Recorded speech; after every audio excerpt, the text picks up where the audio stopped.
нахуст намояндагони вазорати маориф ва илми ҷумҳурии тоҷикистон ва директорони коллеҷҳои шаҳру ноҳияҳои мамлакат бо фаъолияти синфхонаҳо, маркази таълимии ҳунаромӯзӣ, забонҳои хориҷӣ, китобхонаи электронӣ, синфхонаҳои компютерӣ, толорҳои варзишӣ, инчунин бо шароитҳои таҳсил дар коллеҷи омӯзгории шаҳри ҳисор шинос шуданд. Бояд гуфт ки имрӯз дар коллеҷи омӯзгории шаҳри ҳисор 1929 нафар донишҷӯён дар шӯъбаҳои рӯзона ва ғоибона таҳсил мекунанд ки аз ин шумор наздик ба 1700 нафарашонро духтарон ташкил медиҳанд.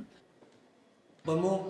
оиди иҷроиши дастури супоришҳои навини сарвари давлат, пешвои миллат, президенти ҷумҳурии Тоҷикистон муҳтарам Эмомалӣ Раҳмон дастури ҳидоятҳои нав доданд. басо рамзист ки дар роҳи пиёда кардани сиёсати маорифпарваронаи пешвои миллат саҳми муассисаҳои олӣ ва миёнии касбии ҷумҳурӣ хеле калон аст ва хушбахтона зинаи миёнии касбии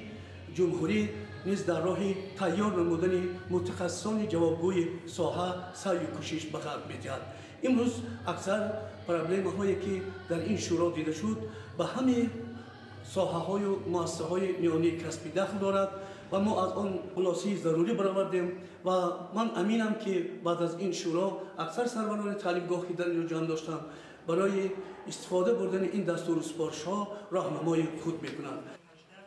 тавре аён шуд он ихтисосҳое ки ба донишҷӯён омӯзонда мешавад талабот дар муассисаҳои таълимии кишвар бештар аст, аз ҷумла тайёр кардани кадрҳои забонҳои давлатӣ, англисӣ, русӣ, информатика ва техникаи компютерӣ мебошад.